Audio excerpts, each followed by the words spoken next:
また、詐欺メール来たけど、へえ。最近の詐欺って巧妙らしいけど、俺は絶対、引っかからないから、大丈夫。そういう人が一番被害に遭うって聞くけどね。え？俺のこと？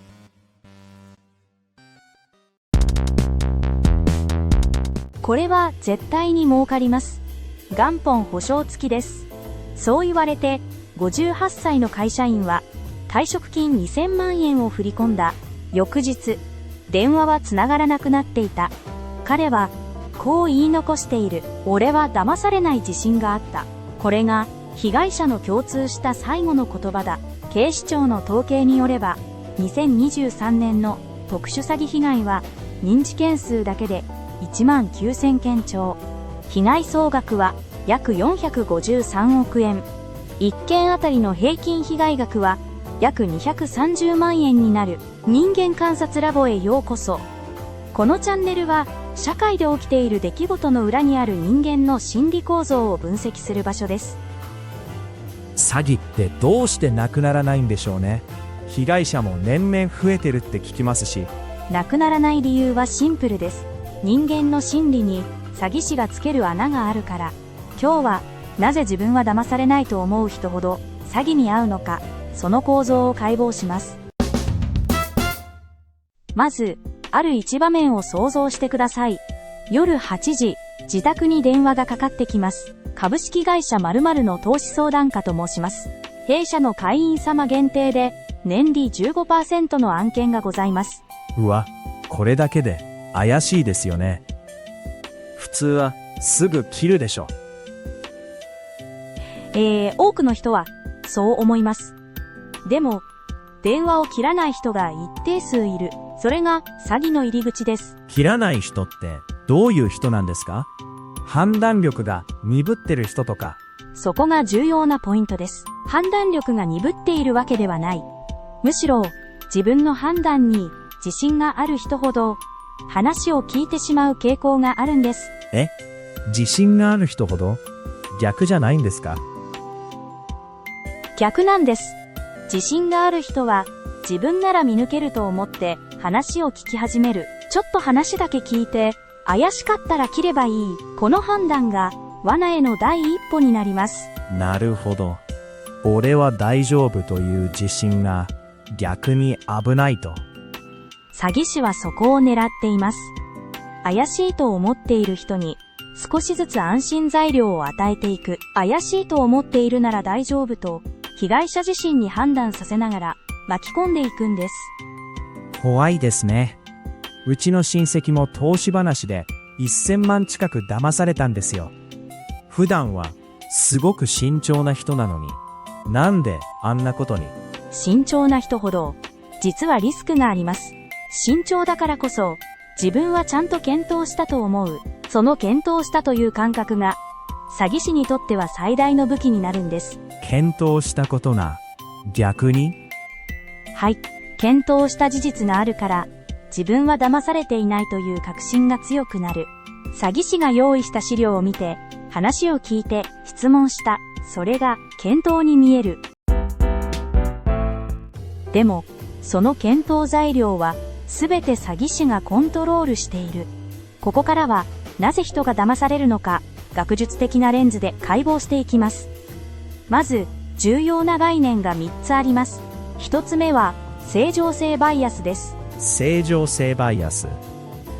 自分には悪いことが起きないと信じ込む心理です。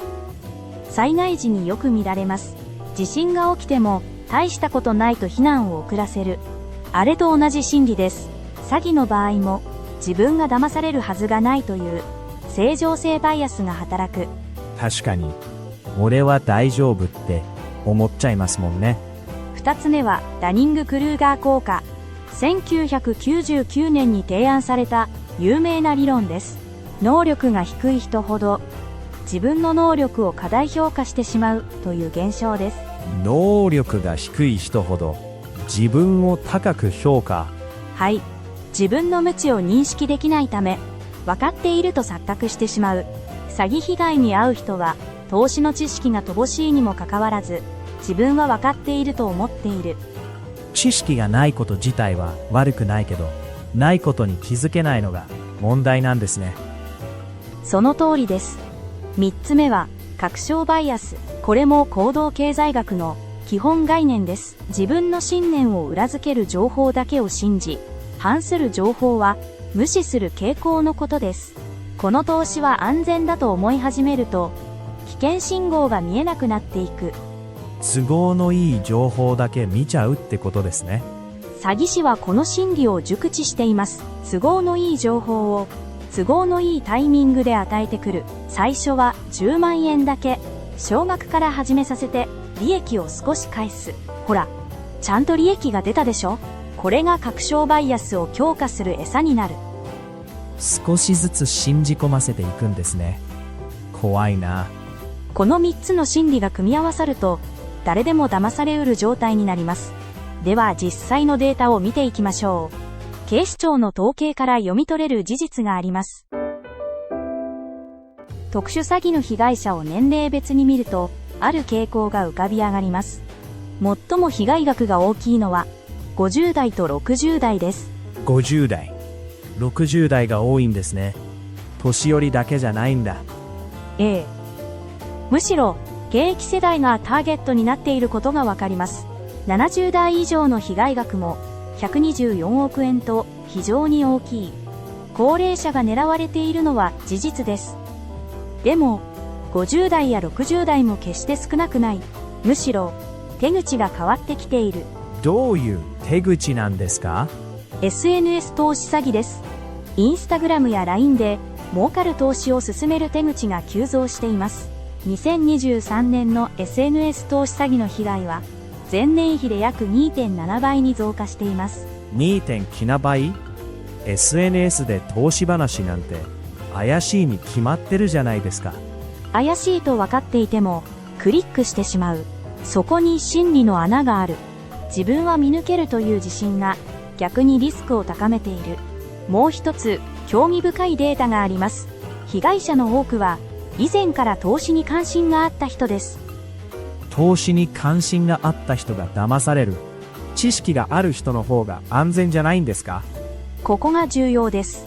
関心がある人ほど自分は投資のことが分かっていると思っている。でも本物の知識があるわけではない。そのギャップが詐欺師に疲れる。行動経済学者のダニエル・カーネマンが指摘したプロスペクト理論も関係しています。人間は利益を得る喜びよりも損失を避ける痛みの型を大きく感じる生き物です。ここまで見てきた3つの心理、実は誰にでも当てはまる可能性があります。誰にでも？私もですか？正常性バイアス、確証バイアス、そして自分への過信。これらは人間の基本的な認知傾向です。進化心理学の観点から見ると、これらは生存に有利に働く機能でもありました。生存に有利、騙されやすさが。自分は大丈夫と信じて行動する方が、常に不安に怯えるより生存確率が高かった。仲間の情報を信じて行動する方が、集団の中で安全に暮らせる。これらの心理は、人間が群れで生き延びるために備わった機能だったのです。でも、現代では、それが詐欺師に利用されちゃうんですね。その通り。社会が複雑になる中で、かつて生存に有利だった機能が弱点になり得る。自分は騙されないと思う人は、世間の中では多数派です。ある調査では、回答者の約9割が、自分は詐欺に遭わないと答えたそうです。9割も、みんな自分は大丈夫って思ってるんですね。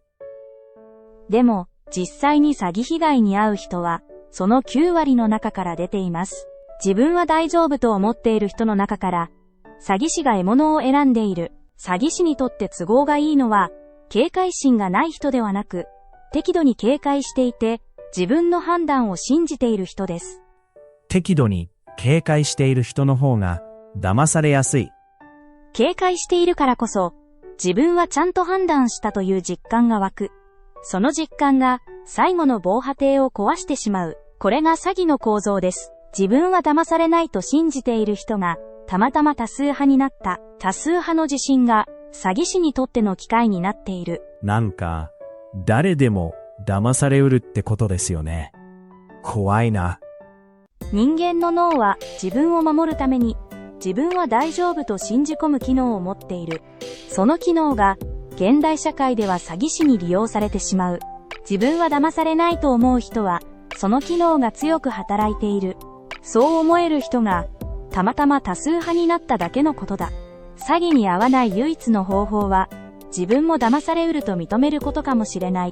でもそれを認めることは人間にとって一番難しいことなのかもしれません。人間観察ラボ、今日はここまで。次回も世の中の裏側を解剖します。親戚にも気をつけるように言っておきます。それではまた。